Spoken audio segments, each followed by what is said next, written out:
मंत्र कह लीजिए, कुछ भी कह लीजिए, और इसी को वंदे मातरम को लेकर के ही हमारे स्वतंत्रता संग्राम सेनानी निकले थे।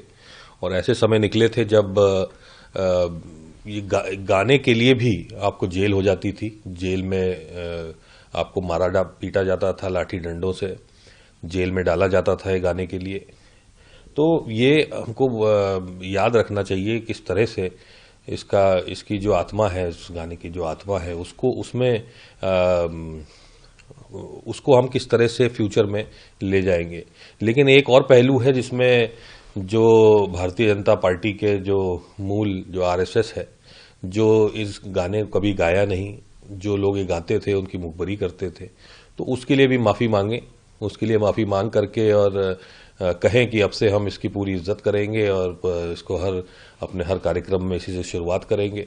और इसकी आत्मा को जो ठेस पहुंचाई है इन्होंने विगत वर्षों में, पुराने समय में, उसके लिए कम से कम पश्चाताप करें। तब माना जाएगा कि हाँ, वाकई में ये मान रहे हैं कि वंदे मातरम एक अहम हिस्सा है हमारे कल्चर का। मतलब पे डिबेट हो रही थी, उसमें रेनॉल्ड ने कहा कि ये मैटर ऑफ प्राइड है ये सॉन्ग, और ब्रिटिश एम्पायर के खिलाफ बड़ा काम आया और उनको हटाने में, मगर कांग्रेस सरकार ने इसके ऐसे पोस्टर्स हटाए जिसमें गॉडेस दुर्गा का बात होता था इनके सॉन्ग में, और क्योंकि कांग्रेस एंटी वुमेन रही है। ये तो बिल्कुल फिजूल की बात है। कांग्रेस एंटी वुमेन होती तो पहली महिला स्पीकर जिस सदन में वो बैठी हैं, जिस सदन से वो ये बयान कर रही हैं, पहली वुमेन स्पीकर जो है वो कांग्रेस पार्टी ने ही वहाँ पे दी। मीरा कुमारी जी को पहला स्पीकर बनाया, वुमेन स्पीकर।